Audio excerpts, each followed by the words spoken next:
voix du peuple, oh, la voix du peuple, oh, si tu as bien, oh. Vincent Chilouizi, étoile de la presse. La voix du peuple, toujours longueur d'avance. Les informations partout dans le monde. La voix du peuple, toujours actualité dans l'actualité. La voix du peuple, maman Nangaye.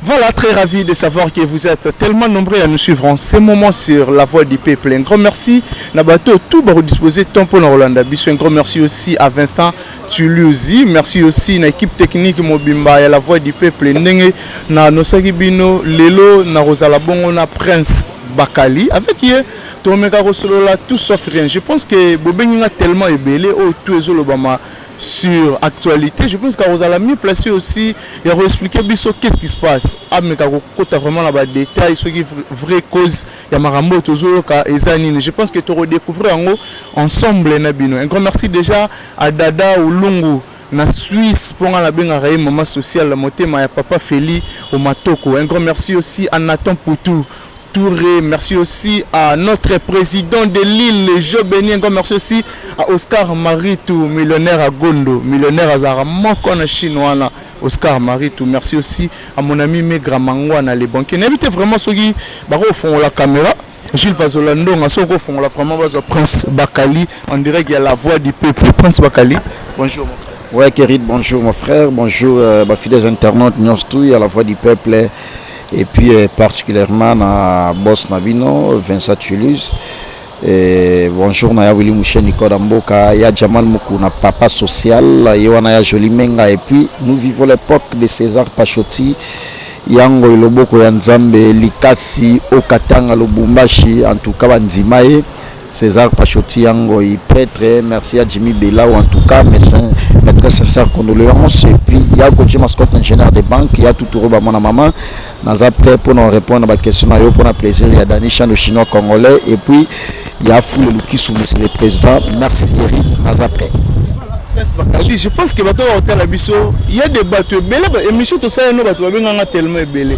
Bateaux belés, ils comprendre tendance vraiment la Prince Bakalité. Je pense que nous allons expliquer bateau à hôtel Abisso. Prince Bakali aujourd'hui aux alliés attachés de presse, il y a Kofi Olomide ou soit directeur en marketing, il y a Kofi Olomide ou soit aux autres la moussala non vraiment normal comme il faut, mais aux autres défendre la valeur à la musique congolaise. Non, c'est juste mal intentionné. Moi, je suis mal compris. Peut-être un bateau va se poser la question à Bongo ou c'est justement qui jalousie. Ceux qui n'ont pas attaché de presse, il y a quartier latin international et au bon banaté et au yébana parce que les orchestres les orchestres ils ont non attends peut-être qu'il y a l'obité mais bon on va déjà comprendre. Nana Lobango et je continue toujours à le dire, Naza défenseur, il y a ma bonne valeur, c'est-à-dire bah musicien abisso ou bah chroniqueur, bah journaliste belé, bah manque à respect, ça toutefois va se rendre compte na oyo basala, ça toutefois va se rendre compte na oyo basali. Pour défendre l'artiste Mise Kofi Olomide et Zamabete, yangondete et vous permettre ngai na sala musalo mabe. Bien au contraire, et vous permettre ngai sous au dimati ya musala o emata. Parce que as a légende, as a numéro 1 à musique, as a très fier de défendre état chroniqueur. Nation à défendre te nana au défendre. Étant chroniqueur que je suis, Nazan a droit de défendre, yo Ozan a droit de défendre. Là nous sommes sur le plan musical. Nazan a droit aussi à la critique pour la œuvre naïe. On comprend parce que ça rôle l'angate. Et ça quand que bateau ba fan révolté, ba comment on a ningi à jalousie. Au moment où le bela mamba Kofi on est yo de tebo skobino lina le bela ni. Bino skobo lina le bela mamba artiste ni. Maintenant, le la peine, pour ça, la question, on est très à l'aise et on répond à la question, les musiciens, tout. Au moins, on répond à sa condition. Lélo, artiste et musicien, tous à la vraiment, on a pour nous répondre, mais n'habitez les l'européen et déranger le moment que Prince Bakali, Koyoka, réaction Batou, Balobi, clé à musique congolaise, et ça, les lots dans ma bourre, il y a Warion, et ça, bon, précisément, dans ma bourre, il y a fallu pour pas, n'habitez réaction. Clé sur quel point na habité que soit na habité ça que soit moi ma tumboli ou que soit à circle point oyo lobeli qui non clé à musique comment ezapa peut-être il y a un concert na poto utika ba bloko ko ba wera son basa ba shibe mpia na basa faut respecter bango baloba il faut respecter les gars qui ont vécu ba Koffi Olomide basa ta yo moko papa comment clé oza na maboso ba se ba wayo se bana ba wayo ba beta musique bon manqué ba misela so ba respect est-ce que wayo peut la beta musique mais tout respecter après époque abaninga sur ces époque il y a Prince Bakali il faut tous à la faire nango net est-ce que c'est pour nani oh batu nyoso ba yebi mokile yebi que c'est époque ya Koffi Olomide héritier watana bena inosbi boyo ala la kisasa te ibrato kuta ye mabe ibrato ye mabe bilomi na kamwe mabe to ala ina vermala na place ibrato sala ba répétition sala ba barbecue ala fait au monde dollar et sopa di ba patron ba y concert plein vous comprenez bino bo salaka bo sala man par sentiment te to ala ba tuneti ba Jean-Paul Welly de London papa la Koffi Welly na ke na ya Welly mobala Merveline Jean-Paul Welly to ana ba tuneti ba noche congolais français américain triple nationalité za la industrie musicale. On comprend, il y a Jamal Mukuna, il y a Joli Menga patron. Nous avons des immeubles, il palais belé belé, il y a Chimska Bengue, l'avenir des immeubles. Il y a Richard Moutomonde, il y a Olivier Chacha. On comprend. Tant que ça, le classement, ils ont sur les plats influences les plus écoutés, ma production. Héritier Watanabe, Azobeta Bozomonat. Il n'ose pas bêtir dans le village Chentemba. Plat claqué au Pessimboamboa Boy, Batubakoti. Koffi Olomide de génération en génération tilelo succès fou vieux azobeta dynamisme pondération nana o contredire ngate siko yo o lobela ke non époque yana époque ngwana na sali classement siko époque wana yo o chango o contredire nga ou o lobela le contraire wana na ebité pour la minute so sali classement Koffi Olomide héritier watabi nosbi ibrato et tant d'autres on comprend voilà.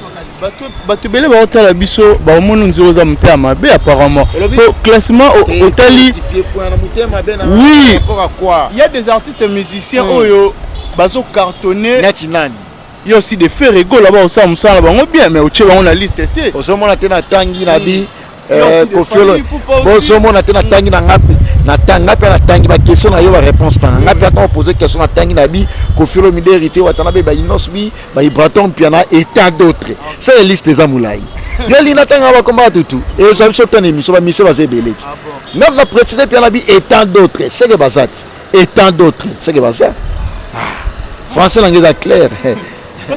Lelo, comment on a pris annulation à concert il y a Quadra Koraman. Réaction il va combattre déjà premièrement en tant que Congolais né à Kinshasa, né Congolais Toloba.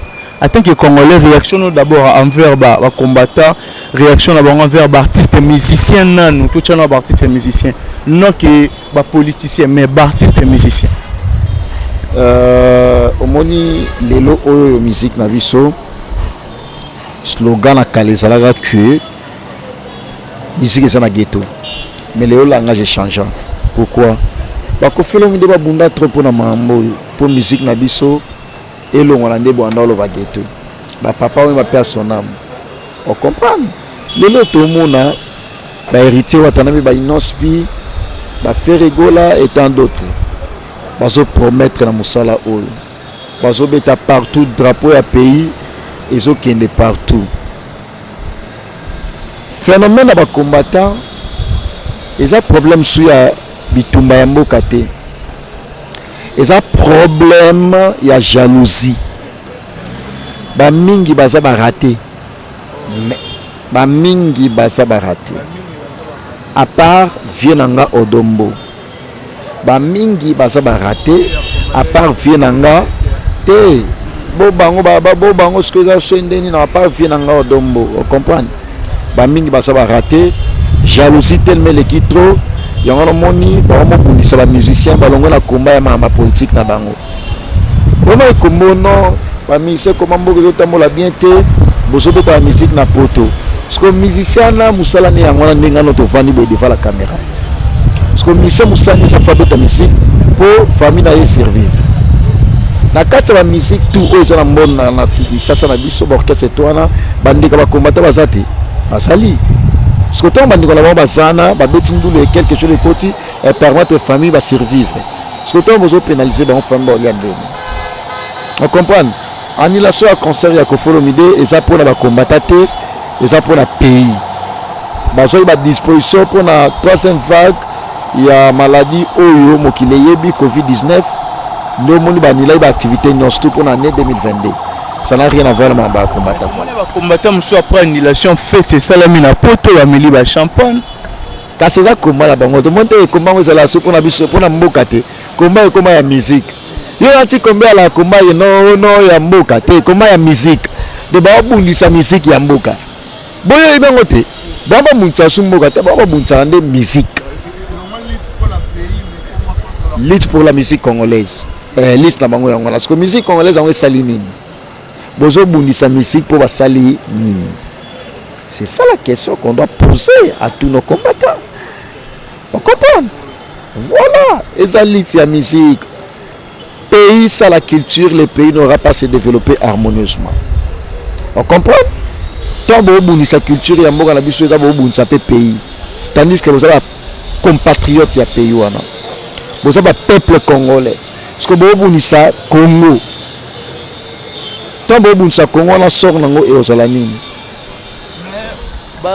Bazo déplorer ne lo moi apparemment ba émission quadra couramment na autour ça là récemment on dirait Simbi ba combattre trop on dirait moi défi contre bango bino ba la mitema mabe excusez ngana lobelo yango na lobi bien bango oui na lobi bien bango bino ba la mitema mabe pourquoi la lobi no ba la mitema mabe tant ba combattre ba finga ba misenyo sto ba Kofi et tant d'autres bolo baraté mais tel est ce que tant Kofi a salé mission a fini n'était l'obligé la vérité talande bo se poser ba bo poser ba question a simbi ba combattre c'est boton ba ndo sima Kofi ba ndo le baté poani au monde qui voit mitema mabe on commande de bon mal no a journaliste à battre non analyse oui to c'est il est talande a bo qu'il est talande moment journaliste à mutu ya nani faut ça clair c'est la ngas qu'on a journaliste à nani ya Kofi Olomide photos à la clair mais oui au monde qui voit les manquements de respect même ya Kofi Olomide nanga pour ngate ngape na loba eloko moko te pour na pesa position bino bo mo changa de pour na loba no Kofi Olomide aza numéro 1 Kofi Olomide aza valeur o lobela kaka kombo pour lobela kombo ya Kofi Olomide bo hérité wa tata no ba no obeta na Congo mobimba majorité c'est Kofi Olomide bo inhospital na tanga komone na bémission presque belé on comprend ba vibraton piano non à un moment il faut arrêter avec une intoxication par rapport à quoi Prince Wakali et mettons bino bo changa tandis que yé moko Kofi Olomide changa na antena place wana bino bo changa mutu na ye mais na rolinga sikoyo campagne o sala sikoyo sala on peut pour na faire rigolo mettons na ba dia ki no pyromane na sa fan nango na komisete nani suso lo te le lenga o sala pour na Kofi Olomide o obligé ngati na sala et ça yote moponi na okaka mutu asalaka mutu aloba likambo par rapport ya maîtrise ya likambo asanango ngaso na sali investigation na sali recherche pour na musicien wana yende na olobela tango poser nga ba question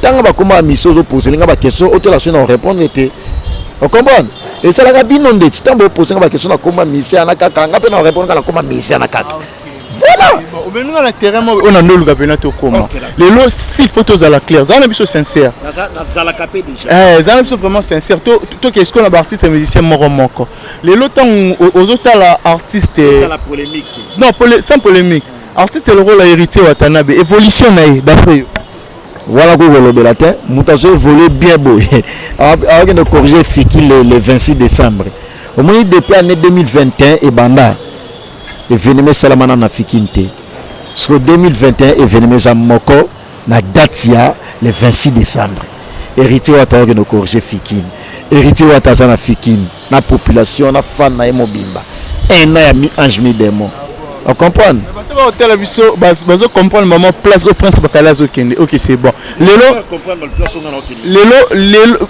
tout le cannabis apparemment on s'attaque on attaquer nga trop na habita lelo ce qui totali artiste fait rigola évolution na d'après prince ba et qui est bien pyromane qui est bien 1 million de vues bravo l'artiste ce totali artiste Fally Ipupa évolution na d'après prince ba évolution na point quand on attend un artiste muso tout ninga ba pointer s'il photos à la claire everything Œuvre Zanantin.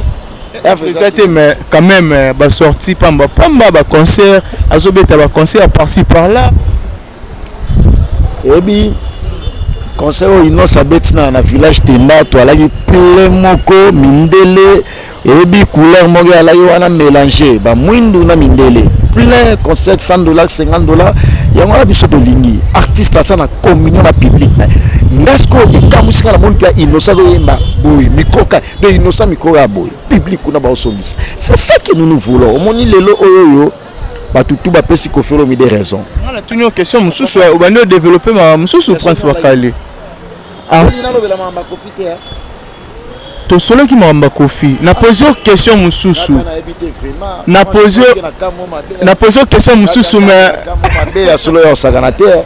Ngapa na kamo mabe ngana sola na mamba kofiro mide nde ba komanda ba kanza ke no ba ngondi ba longi or que za payer sur ba disposition yo katinga maloba o poser nga question mususu artiste bien affilé évolution na d'après nani bien affilé ngani nga ba chana beta ba frère ba chana abeta ba frère ba chana c'est pas qu'elle est comment rancunier na ba artiste musicien ou quoi au monde qui non même okilinde ba wili musheni ba hôtel abiso bozo mankinga ba respect non manquer ba respecter na roloba marambo nazomona faire yo roloba mambo zo ba faire nga na ma jalousie ba mise sendeni na ngona yebite nga na za chroniqueur na besoin na bango ba mpi bana besoin na nga tango tuninga mamba we ranson ata yo moko est-ce que nga na roboya we ranson est-ce que nga au monde na sola na kumisa we abeti na même ni wala to ala na ba capitaine Mauricio la fierté de l'armée congolaise.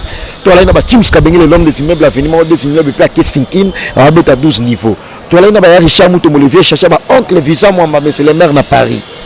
Bah, Jean-Sol la bosse, monté ma Patricia, ma madame. Bah, Kenny Mumba, Arme, lourd, bah, il est pensionné les bailleurs de fonds, bah, champion Adol, mon qu'on a la Rochelle, comprendre? Oui, rançon, la bête, na même ligne, on a au Pessimbo, moi, boy, plaît à craquer, on les kawapi. On commande, talent n'est pas solo là pour les musiciens. Parce que musicien nani oyo olo bananga ki na koma na baranki na ba musicien pour na zwanini. Nga petit abato ya Willy Moucheni koda mboke pi ya Gauthier Mascotte, ingénieur de banque na ya tout ba mwana mama. Parce que notre musicien nani oyo ozo akizenga na koma na ranki na ye. Voilà, Prince Bakali. Les musiciens. Les affres vraiment importantes. Lelo.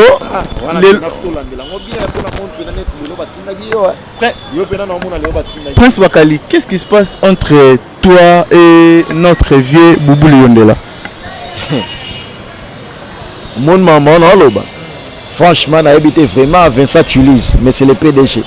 Oui, maman, non, de vieux n'a patron. Nanga on a ça patron simple chroniqueur. Pour la telle émission moi apparemment aux autres c'est un pardon ou une zéro ça la problème n'avait. Non c'est un pardon. Autant ma monde désolé ça na ma casse bina na problème na mutute on a innocent na pardon ni na sengeli. Tout le monde fait qui sinzora aussi avec na que sola mutu na makamuni nani ngai so na sali problème na osenga pardon il y a pas mal de choses. Monsieur na sali problème qu'est-ce qu'on osenga pardon aux autres qui senga pardon na sali nini. Expliquez-moi bien et puis bateau ba hôtel la biso te faire comprendre bango. Na lingi yo faire comprendre bateau ba hôtel la biso sikoyo. Il y a un problème entre yo na ve na Boubou Liondela. Ozo benga mutu vie na nga. Parce qu'on a ngalé qui na ndo sa problème na vie na mandeni. Grand frère na nga. Et puis biso na to za côté moko. Lelo se mambe bando guerre boy na boy. To kota na boîte na masuwa to ke côté moko. Vie na nga. Parce que to zani na problème. Ya na leki ba na problème. Eh, grand frère nanga, tous en problème n'andeni. Même ba beti mu pasu la ba hôtel la biso la crème na kata C de Saint-Denis wana, ba on s'est platé na mambo so lobela. Nga la grand frère na tous en a problème. Na on a problème. Ah non, 15 jours na on a problème na grand frère nanga. Wana sa grand frère nanga nde mona ba Willy Moucheni koda mboka za lokwa olo bangana ya Willy Moucheni koda mboka to zui problème. Ata yo moko. Et go sala ma jamais. Problème ni non son grand frère nanga. Pour na salinini pour grand frère ta salinini. Non. Botika ko intoxiqué na place problème et ça te bo miluke la ba question ba piège ngala ça esprit na ngeza bien disposé pour la répondre na ba piège wana nyos to ba otinda ne bo piège ngai bo ko kate au Prince Bakali grand esprit blaguité petit Gauthier Mascotte et puis il y a Jimmy Belaou mais très sincère condoléances il y a Jamal Mukuna y wana ya Joli Menga spiritus éviter en tant que chroniqueur il y a aussi des comportements au déploraka. Oh c'est pela ranangote en fait bandi wala mso azota la biso ekoki aussi koéduke baninga mosusu comprendre que eloko boye nasalaka ya mabe oyo boye ezalaka malamu soit il faut nakende nzela bo nga naza donneur de leçon te yo sala mosala no bien comprendre est ce que mona nga na benga na bi kei tomoni yo kutu mikolo tetete mais leo na kamwe ke no leo batindi yo comprendre ndo baninga na batako no clair musique te batindi yo parce que ba question de poser no clair musique na biso eza pa ya ba warrior ata yo moko pinda o monte ke no o manke ba wera respect o manke ba kofi respect o manke ba inos bi respect o manke ba héritier watana ba respect ba ibraton puis na respect et tant d'autres yino ba no clair ya musique pour ezonga na pote eza pa ba warrior ba beta musique ya ta yo moko ba question ba poser pena ta yo moko pena logo ba tindi yo o clair musique na biso eza pa ba warrior ata yo moko ba beta de nini ba sala nini ata yo moko basala déjà nini yebisa likama motuya o ba warrior yo lobi basala o etikala o ngana okosela ba makambo ba beta sal nini ba warrior yo bi ba warrior te papa comment que c'est moi ça ba warrior na kisa c'est ça voilà presque Bakali je pense que toujours il a la question toujours il a au fur et à mesure après l'annulation il y a concert il y a eu et tout on a Kinshasa qui est GD la coopérative mais mon histoire de nom et ce qui doit vraiment notre place c'est rôle la mission là où informer des after l'annulation par la défense dans les 27 novembre les rendez-vous le 31 octobre jeudi au moins événement sur le salama na lemba ils allaient la terrasse jeudi les sont bêtes na terrasse jeudi c'est le lemba va venir dans le parce que conseil ils allaient 31 octobre pour la terrasse jeudi lemba wana qui te m'a la Japon de London qui te m'a bien la yacha ma na yona ya joli nenge bisos comme presque pour na musicien on commence comme ça comme nous sommes accompagnés pour faire les gens dans la terre à jeudi pas la production exceptionnelle comme pour les autres d'autres comme les Français américains c'est des délégations il y a eu les personnes qui sont champions d'or chanson la bosse on va Patricia Massamba madame il y a eu les personnes qui sont champions d'or la délégation déjà mobilisée Sandra Maman Bonheur, la femme de quelqu'un, Kelly Mouma Armelou, Junior Young, Gisèle Sina, la grande maître, la grande dame, Gisèle Sina, merci à toi, Tim Skabele, David Chacha, Capitaine Mauricio, tout ça là, vive événement. Parce qu'on a le monde à net, ils sont concert à surprise. Parce que, après annulation, il faut le regarder dans la production. C'est que spectacle dans la salle, il y a rien donc on a va délocaliser à parce que la popularité de l'Ozonawa a posé des guéris. L'objet n'a pas été dans la presse Bakali. Et fait les maisons les débats dans les manos dans la presse Bakali. Et fait les maisons les tranquilles. Le bar à l'air on va presse Bakali. Au monde des gars de Délivre Banda, la lemba awa événement na misalamité. On va fiki, on va tirer CD, si on est venu mes amoko, le 31 octobre, on a bien, choix et c'est là qui a préféré le 31 octobre parce que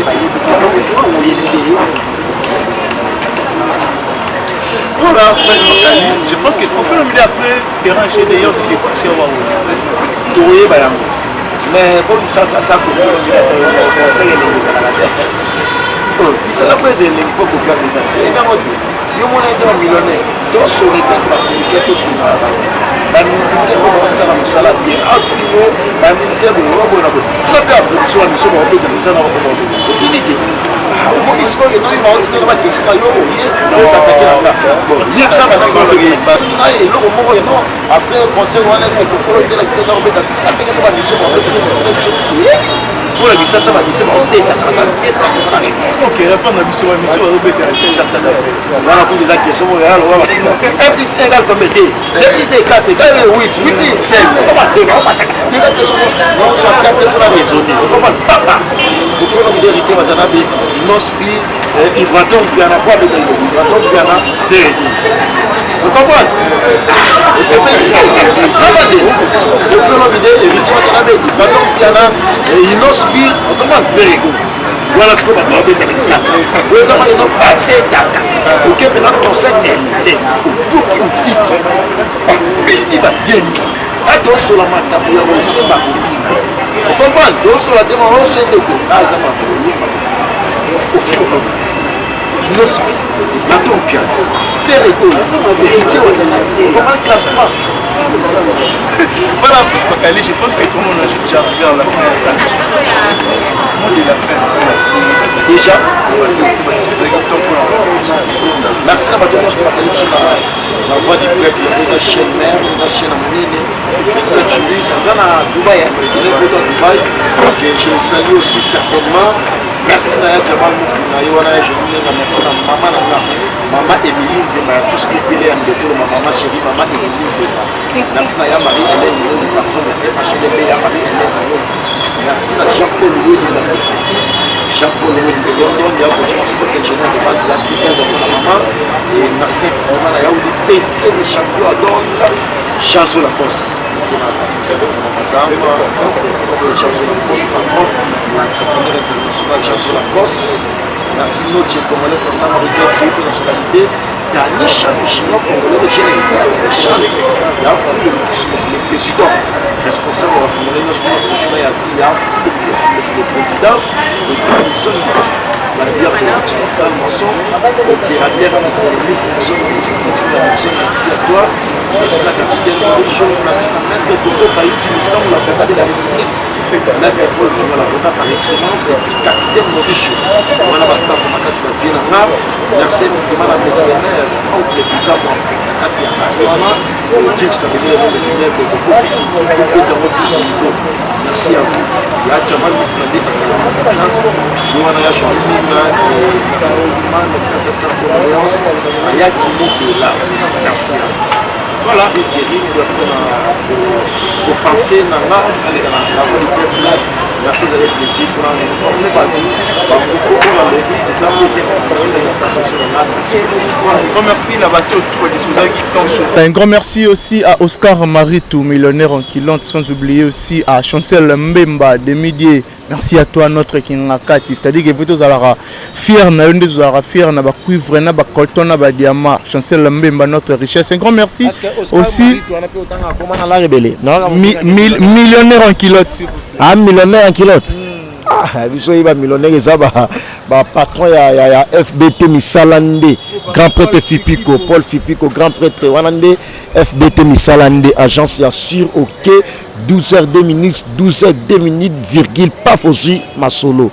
FBT Misalande, grand prêtre Paul Fipiko, grand prêtre patron. On a un patron silencieux. Et puis on a César Pachotti, Yango Iloboko Yanzambi. Yes, quoi, ça n'a Kolosi, on a poto ya Kolosi, Lubumbashi au Katanga. Et Yebi, César Pachotti, Yango Iloboko Yanzambi, grand prêtre. Bangosko Solo Tanga, Yefotanga, César Pachotti, wana, ou ye, au côté na papa Paul Fipiko, FBT Misalande, agence Yassur. Voilà. Chancel Mbemba. Ok, voilà. Voilà, merci aussi à notre président de l'île, Jo Béni, et puis aussi à ma maman chérie, Adèle Bassunga. Oui. Oh, notre président de l'île, Joseph de Lille. Yazala Joseph de Lille. Jo Béni Joseph de Lille. Et puis, Mabi, au Bosansko, toi là, il y a un concert à Kofina, un millionnaire. Mabi, tu as la femme, il y a champion Caps Kapangala. Mabita qui somme moi si à mobile ne moka zala na mokili mabita qui somme motema champion Caps Kapangala faut boire kabatuana wala tout kaba ne jibega lo ba faut respecter les gars qui ont vécu champion Caps Kapangala patron motema mabita qui somme voilà merci beaucoup un grand merci aussi à mon ami Megra Mangwana les banquiers et puis aussi à Nathan Poutou Touré sans oublier à Jason Makassi là de Bundes depuis quelque part merci aussi à mon ami Trésor Lukusa et puis aussi à Trésor Koukas, les dragons de la monnaie, 5e race Bogard de la prochaine. Grand merci aussi à l'équipe technique Mobimba à la voix du peuple. Merci aussi à mon boss Vincent Chuluzi. Un grand merci aussi à Chilva Zolandonga, merci à Parou, merci aussi à Daryl, merci à l'équipe technique Mobimba Tomonani Bongo. Au prochain numéro. C'est vrai que la classe est la différence, mais cette fois-ci, la classe en chair et en os à votre disposition. Et c'est là à travers le Flat Hotel Tenasia. Le Flat Hotel Tenasia met à votre disposition des appartements équipés de chambres et suites avec un confort moderne. Une salle de fête moderne pour toutes sortes de manifestations, anniversaires, fêtes de mariage, réunions et autres. Pour ceux qui adorent la restauration, il y a un restaurant VIP à votre disposition. Un nightclub pour les amoureux de l'ambiance responsable. Un service traiteur de renom. Et pour ceux qui adorent rouler en sécurité et en luxure, le Flat Hotel Tenasia met pour vous une location des véhicules des marques. Le Flat Hotel Tenasia se situe dans la commune de Lingwala sur l'avenue Kalembelembe numéro 256 à 2 minutes de l'avenue Libération ex-24 novembre. Pour tout contact, appelez au plus 243 82 094 89 17 plus 243 982 70 58. Le Flat Hotel Tenasia, la classe, la sécurité, l'assurance en chair et en os. Ngai maman Pichu Tonele, naza pharmacienne en formation, nazo œuvre dans le laboratoire CRMTA, où ils allaient centre de recherche et de production de médicaments traditionnels améliorés. Tout est à disposition de bino cosmétiques, tout ça des cosmétiques enrichis au collagène, ils ont traité tampons, ils ont traité rides, ils ont traité poche, ils ont traité imperfection mingi ya peau. Pour ça il a un sérum sous forme de masque, tout ça des crème réparateur, ils ont réparé pour ce qu'on a un problème avec acné, boutons, mapalata, et puis qu'on sait un sérum naïe, où ils ont enrichi dans l'acide hyaluronique. Tout ça des gel douche, tout ça un grand format, un petit format, et ça mis à paille, ils ont adouci un peau. Tout ça des cheveux.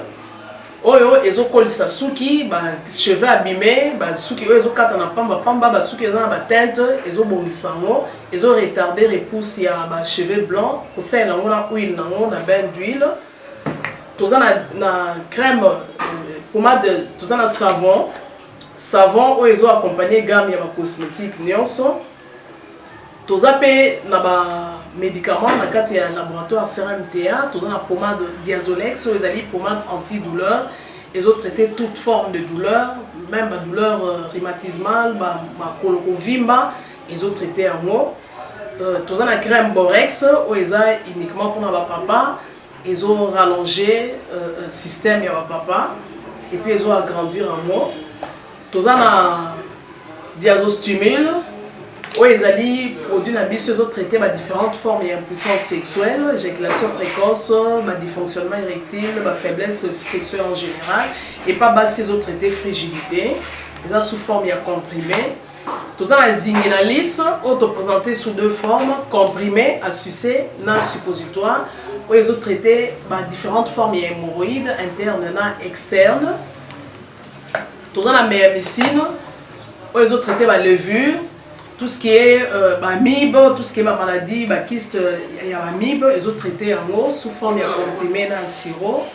Tout ça, la crème méamycine, où ils ont traité tout ce qui est maladie à peau.